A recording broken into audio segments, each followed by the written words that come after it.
میں ایک ایسا شخص ہوں جس کا کام ہی صرف پیسہ کمانا ہے، جس کا کام ہی صرف دنیا میں نام پیدا کرنا ہے، کوئی معنویت نہیں، حساسیت نہیں، کیفیات سے خالی ہو جاتا ہے بندہ۔ اللہ تعالیٰ نے قرآن مجید کے اندر اس حقیقت کو بیان کیا، ارشاد فرمایا المال والبنون زینت الحیات الدنیا، فرمایا مال اور اولاد یہ جیتی دنیا کا سنگھار ہے۔ مال اور بیٹے، مال اور اولاد یہ حسن ضرور ہیں، پر جب تک بندہ زندہ ہے اتنی دیر تک۔ یہ جتنی آپ اور میں خود اندازہ کر لیں کہ زندگی کتنی کو لمبی ہے اور کتنی کو لمبی ہوتی ہے آج کل، فرمایا یہ اتنی دیر تک زینت ہے جب تک انسان زندہ ہے۔ والباقیات الصالحات، اور فرمایا باقی رہنے والے تو نیک عمل ہیں، جو چیزیں باقی رہیں گی، جن کا اجر ملے گا، جو قیامت میں سامنے آئیں گی، وہ صالحات ہیں۔ والباقیات الصالحات خیر عند ربک، اور فرمایا باقی رہنے والی جو اچھی باتیں ہیں، جو اچھا عمل ہے، اس کا ثواب تمہارے رب کے پاس ہے، اور صرف ثواب نہیں، ثوابا و خیر عملا، اور وہ بڑی ہی بہتر چیز ہے جو اللہ کی بارگاہ میں، وہ بہترین تحائف ہیں تمہارے لیے جو قیامت میں ملیں گے۔ نبی کریم صلی اللہ تعالیٰ علیہ وسلم نے لوگوں کے سامنے دنیا کی بے ثباتی کو بیان فرمایا۔ حضور نے اپنے غلاموں کو یہ سبق دیا ہے کہ تم تھوڑی دیر کے لیے دنیا میں آئے ہو، اور اپنے لیے بھی سرور کائنات علیہ السلام نے یہی پسند فرمایا، فرمایا میں کوئی تمہاری دنیا سے نفع اٹھانے نہیں آیا، تھوڑی دیر وقت گزارنے، ڈیوٹی کرنے آیا ہوں، پھر اللہ کے حضور چلے جانا ہے۔ اور امت کو بھی یہ سبق دیا کہ مسافروں کی طرح، راہگیروں کی طرح تم نے وقت گزارنا ہے۔ تم نے اس طرح کا ماحول نہیں بنانا کہ تم سمجھو کہ صرف ایک ہی جہان ہے، اس کے بعد معاذ اللہ کوئی زندگی ہی نہیں ہے۔ ایک زندگی اس کے بعد ہے، مرنے کے بعد جو اللہ تعالیٰ جنت میں بندے کو انعامات عطا کرے گا، اس کے لیے جد و جہد کرنی۔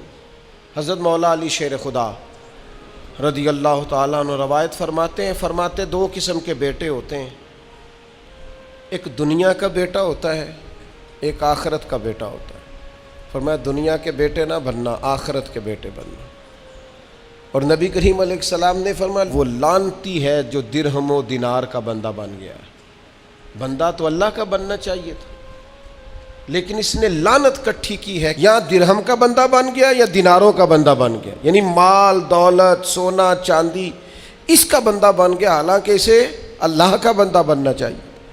اتنا اپنے آپ کو لالچی کر لینا، اتنا حریص کر لینا کہ مطلب سارا کچھ ہی دولت بن گئی، ہر چیز کو دولت کے نقطہ نظر سے دیکھنا شروع کر دیا۔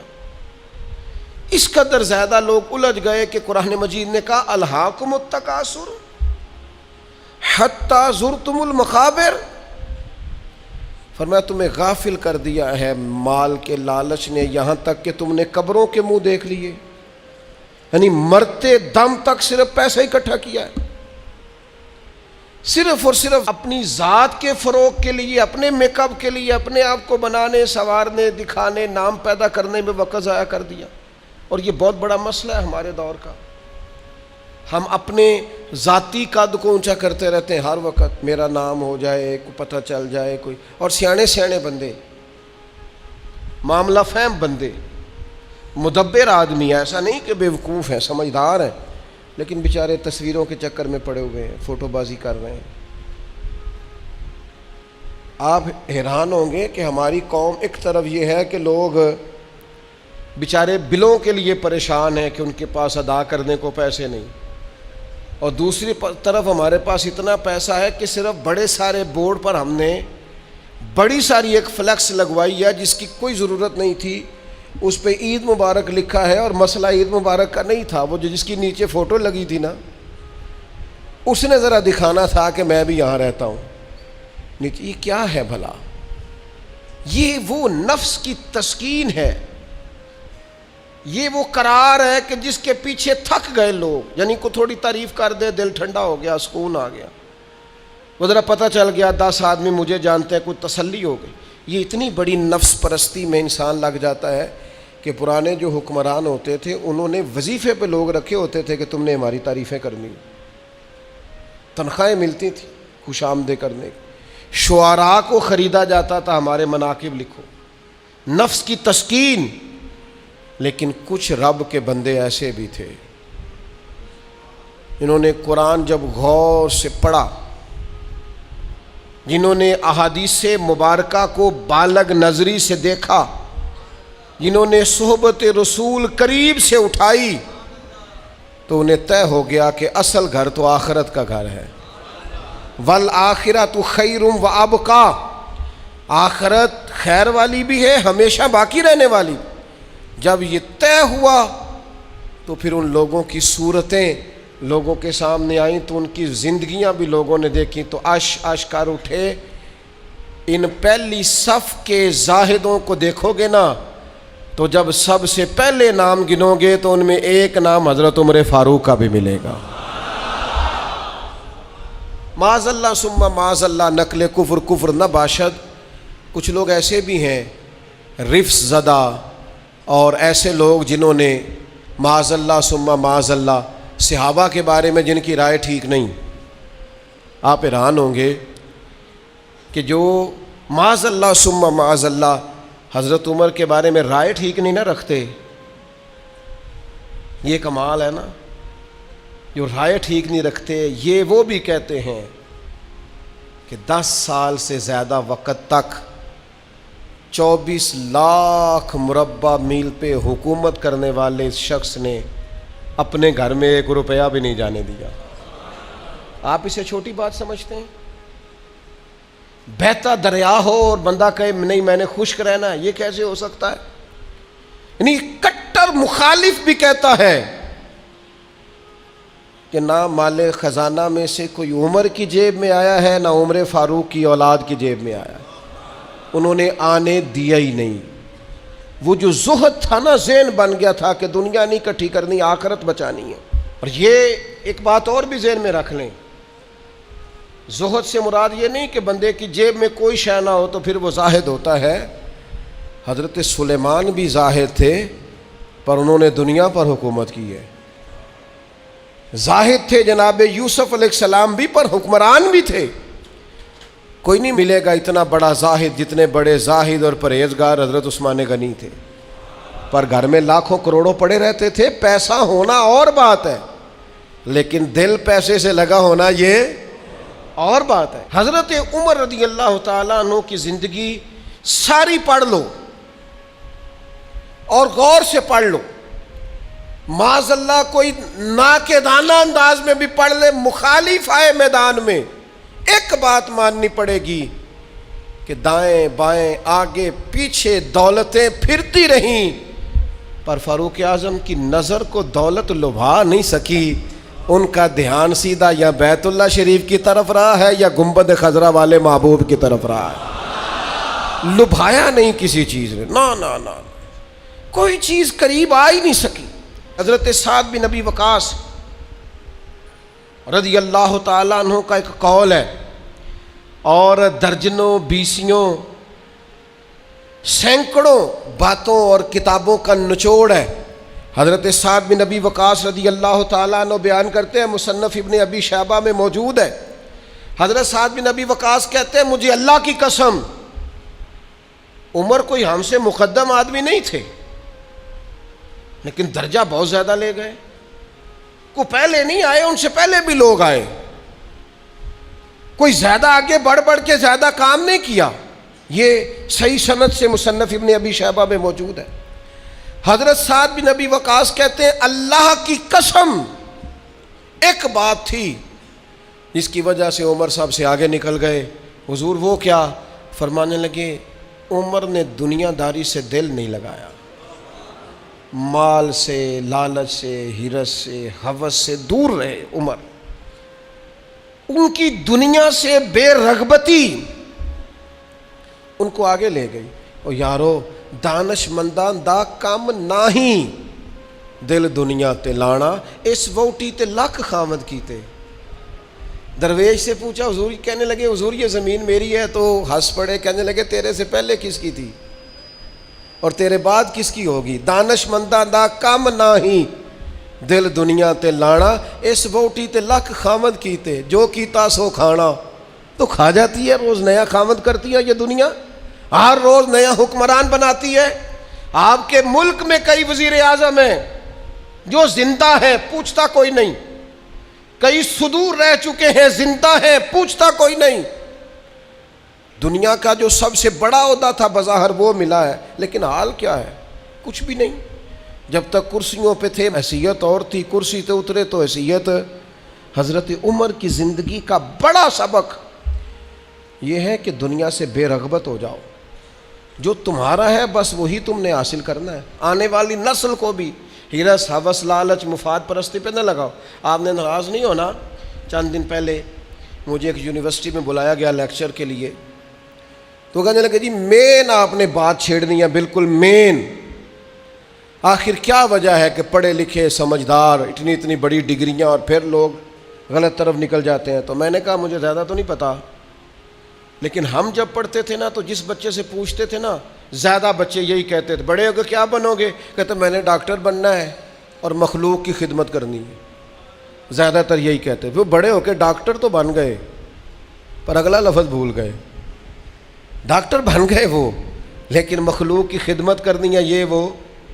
پھر انہوں نے چونکیاں رکھی ہیں 2-3، ایک پہ فیس جمع کرا لو، ایک آگے آ جاؤ، یہ اتنے پیسے مشورے کے ہیں، یہ پھر دوائی بھی وہاں سے لینا جہاں سے میں نے کہی ہے، ٹیسٹ بھی اس لیبارٹری سے کرانا جو سب کی بات نہیں کرتا، لیکن جو ہے وہ بہرحال ہے۔ خدا را کہیں تو دنیا داری چھوڑ دو، کسی مقام پر تو اس کو چھوڑ دو۔ وہ یار میں تو اس دن بڑا ہی تڑپا تھا، جس دن ایک بوڑھے نے مجھے آ کے کہا تھا پیر صاحب میں تہاڈی ماں باپ دی شان تے تقریر سنی ہے، کیا بات ہے، لیکن آپ کو پتہ ہے آج کل بچوں سے بھی عزت کرانے کے لیے باپ کا مالدار ہونا ضروری ہے۔ ابا غریب ہو تو وہ بچوں کے لیے زیادہ قابل احترام۔ اس نے کہا یہ بھی ذہن میں رکھیں آپ۔ تو میں تو ٹوٹ گیا سارا اور بکھر گیا اس بزرگ کی بات سن کے۔ اس نے کہا وہ غیروں سے مشورے لیتے ہیں صرف اس لیے کہ ان لوگوں کی جیبوں میں پیسے ہیں، اور میں نے بھی زمانوں کو سبق پڑھایا ہے، لیکن چونکہ جیب خالی ہے تو لہٰذا میں زیادہ سمجھدار اور سیاںا بندہ نہیں رہا۔ پیسے کیوں نہیں ہیں؟ جب تک زہد نہیں پیدا ہوتا، تلنے لگ گئی ہیں چیزیں، گھٹن محسوس ہوتی ہے، گھٹن۔ حضرت عمر کی زندگی کا زہد اصل تھا۔ میں آپ سے عرض کروں 2 قسم کا مسئلہ ہے ہمارے ملک میں۔ کچھ کو اس لیے نیند نہیں آتی کہ لائٹ گئی ہے تو پنکھا بند ہے، لیکن کچھ کا پنکھا چلتا ہے انہیں نیند نہیں آتی کیونکہ اے سی بند ہے۔ پکی بات بتا رہا ہوں، بالکل پکی، نہیں نیند آتی انہیں جب تک اے سی نہ چلے۔ عادت ہو گئی، پیدا ہی اے سی میں ہو گئے، دل لگا لیا دنیا سے، مزاج نہیں۔ بھائی جب تک آپ کی طبیعت میں زہد پیدا نہیں ہوتا۔ اچھا یہ جو غریبی امیری ہوتی ہے نا، یہ بھی احساس سے وابستہ ہوتی ہے۔ آپ کا ذہن بن جائے نا کہ کوئی یار کی سوچے گا تو پھر آپ گئے کام سے۔ اور اگر سادے کپڑوں میں آپ خوش ہیں نا تو انشاءاللہ کوئی کچھ بھی نہیں سوچے گا۔ اگر آپ غیر مطمئن ہیں تو پھر سارے ہی سوچیں گے کہ پتہ نہیں یار دیکھو کس طرح کپڑے پہنے۔ اور اگر آپ مطمئن ہیں تو انشاءاللہ تعالیٰ کسی بندے کو بھی کوئی پریشانی، کوئی ٹینشن نہیں ہوگی، کچھ بھی نہیں ہوگا۔ آپ کو ہے جتنا بھی اندر معاملہ، آپ سادہ زندگی میں خوش ہیں تو ساری دنیا ہی ٹھیک ہے۔ لیکن اگر آپ ہی بڑے پریشان ہیں کہ یار دیکھو میں مطلب کس طرح کا میں نے لباس پہنا ہے، تو پھر حالات خراب ہیں۔ معروف تابعی ہیں حضرت عبید بن عمیر رضی اللہ تعالیٰ عنہ، وہ فرماتے میں نے حضرت عمر کو نا جمرات کی رمی کرتے دیکھا۔ ہم اپنے لفظوں میں کہتے ہیں شیطانوں کو کنکر مارنا حج کے موقع پر، کہتے ہیں میں نے جمرات کی رمی کرتے دیکھا حضرت عمر کو 11-12 ذی الحج کو، وہ کنکر مار رہے تھے تو میں ان کے پیچھے تھا، تو صرف پشت پر نا 12 پیوند لگے ہوئے تھے کپڑوں، صرف کمر میں نے دیکھی چونکہ صرف پشت میری جان 12 پیوند لگے تھے۔ لیکن فرماتے ہیں جب انہوں نے رخ میری طرف کیا تو جلال وہی تھا جو حضرت عمر کا ہونا چاہیے۔ میں بڑی دفعہ کہتا ہوں، مجھے پھر کہہ لینے دو، یار روب کپڑوں کا نہیں ہوتا، کردار کا ہوتا ہے۔ آپ کپڑوں سے روب ڈالنا چاہتے ہیں، بڑے بڑے موبائل ہاتھوں میں پکڑ کے روب ڈالنا چاہتے ہیں، بڑی گاڑیوں سے اتر کے روب ڈالنا چلتے ہیں، کوئی نہیں ڈلتا۔ اب تو بھئی دنیا ایک سے ایک بڑھ کر ہے۔ روب آپ کے کردار و عمل کا ہوگا، روب ہوگا آپ کی شخصیت کے وقار کا، آپ کی وفاداری کا روب ہوگا۔ حضرت عمر رضی اللہ تعالیٰ عنہ کی زندگی میں جو زہد تھا، اچھا انہوں نے بہت سارے گورنروں کو پکڑا، کہا تو ریشم کا لباس پہنتا ہے، یا تو نے مال بنا لیا ہے، چلا ادھر۔ اور جب بھی کسی کو گورنر بناتے تھے پہلے لسٹ بناتے تھے اس کے پاس کیا کیا ہے، اور وہ لسٹ اپنے پاس رکھ لیتے تھے۔ 6 مہینے سال میں اگر اس کے مال میں اضافہ ہوتا تو فارغ کر دیتے۔ لیکن کوئی بندہ انگلی بھلا کیوں نہیں اٹھاتا تھا؟ یہ بھی سمجھے، کوئی انگلی اس لیے نہیں اٹھاتا تھا کہ پتہ تھا کہ اگر ہمیں ڈانٹتے ہیں نا تو گھر اپنے بھی کوئی چیز نہیں لے کے جاتے۔ آپ غور فرمائیے گا میری بات پر، اور ہمیشہ اس بات کو یاد رکھیے گا، یہ جو ہمارا اعزاز ہے، یہ جو ہماری طبیعت ہے کہ ہمیں پروٹوکول سسٹم چاہیے، اور یہ بہت ساری جگہوں پہ ہے۔ کبھی کبھی اس سے دل بڑا اکتا جاتا ہے، پریشانی ہوتی ہے کہ یار کوئی تو بندہ اس سے باہر ہو۔ یہ ابھی حج کا سیزن آیا تھا، میرا ذاتی تبصرہ اس پر یہ ہے کہ کم از کم حج سے تو VIP سسٹم ختم کریں آپ۔ 15 لاکھ میں بھی بندہ حج کرنے جا رہا ہے اور 42 لاکھ میں بھی بندہ حج کرنے جا رہا ہے۔ آپ کو یہ اوپن چیزیں مل جائیں گی کہ کچھ لوگوں کو مینا میں جگہ ملتی ہے قبر کے مطابق لیٹنے کی، اتنی سی جگہ۔ میں رات کو جب اٹھ کے سائڈ چینج کرتا تھا نا تو میں بیٹھتا پہلے اٹھ کے، تو پھر میں سائڈ چینج کرتا تھا مینا میں، اور اسی مینا میں آپ نے لوگوں کو AC والے بڑے بڑے خیمے بھی دیے ہوئے اور بڑی بڑی کشادہ جگہ بھی دی۔ آپ وہاں سے VIP سسٹم مجھے ایک دفعہ ایک صاحب کہنے لگے، پیر صاحب میں نے 50 لاکھ کے قریب کا پیکج بنایا، ہر چیز زبردست۔ میں نے کہا خانہ کعبہ آ جائے گا کمرے کے اندر چل کے جو کمرے آپ دیں گے؟ کہنے لگا نہیں۔ تو میں نے کہا جب طواف کرتے وقت کوئی VIP نہیں، ایک ہی صف میں کھڑے ہو گئے محمود و ایاز، نہ کوئی بندہ رہا نہ کوئی بندہ نواز، بندہ و صاحب و محتاج و غنی ایک ہوئے، تیری سرکار میں پہنچے تو سبھی ایک۔ او کم از کم کہیں تو اس کلچر سے باہر آ جاؤ۔ کلچر بن گیا ہے، وہاں کیٹاگری ہیں، پوچھتے ہیں آپ نے A میں جانا ہے، B میں جانا ہے، C میں جانا ہے۔ آپ کو سادے لفظوں میں کہتے ہیں جنہ گڑ پاؤ گے اتنا میٹھا ہو، جتنے پیسے خرچیں گے اتنی آپ کو VIP ہوٹل ملے گا، VIP سواری ملے گی، وہاں سسٹم ملے گا۔ کم از کم کسی جگہ تو مسلمان چھوڑ دیں۔ صحابہ فرماتے ہیں جناب عمر جب حج کرنے گئے اور امیر المومنین گئے، اور امیر وقت اس وقت خطبہ حج دیتے تھے، نمازیں پڑھاتے تھے، فرماتے ہیں کوئی کسی قسم کا پروٹوکول نہیں تھا۔ جہاں گرمی زیادہ ہوتی تھی ویسے درخت کے نیچے آرام کرتے تھے، جہاں گرمی زیادہ ہوتی تھی وہاں حضرت عمر اپنی چادر اتارتے تھے، درخت کی ٹہنیوں پہ ڈال لیتے تھے، چھاؤں ذرا گھنی ہو جاتی تھی، اس کے نیچے آرام کر لیتے تھے۔ اگر کہیں جگہ پتھریلی ہو جاتی تو وہ زمین پر چادر بچھا لیتے اور وہیں آرام کرتے۔ اور ایک نقطہ میرے ذہن میں آیا ہے، میں آپ کی خدمت میں عرض کر رہا ہوں، میرا خیال ہے کہ جب امیر وقت اس طرح کا ٹائم گزارتا ہے تو پھر غریبوں کو بھی غریبی یاد نہیں رہتی، پھر کلچر ہی بدل جاتا ہے ملک کا، پھر کوئی بندہ شکوہ نہیں کرتا، وہ سمجھتا ہے یار مطلب جب ہمارا امیر اس طرح ہے۔ لیکن جناب امیر صاحب اتریں گاڑی سے اور 4 چھتریاں ان کے سامنے کر دی جائیں اور ہٹو بچو اور پیچھے ہٹ جاؤ کا رنگ ہو، پھر کیفیات کچھ اور ہوتی ہیں۔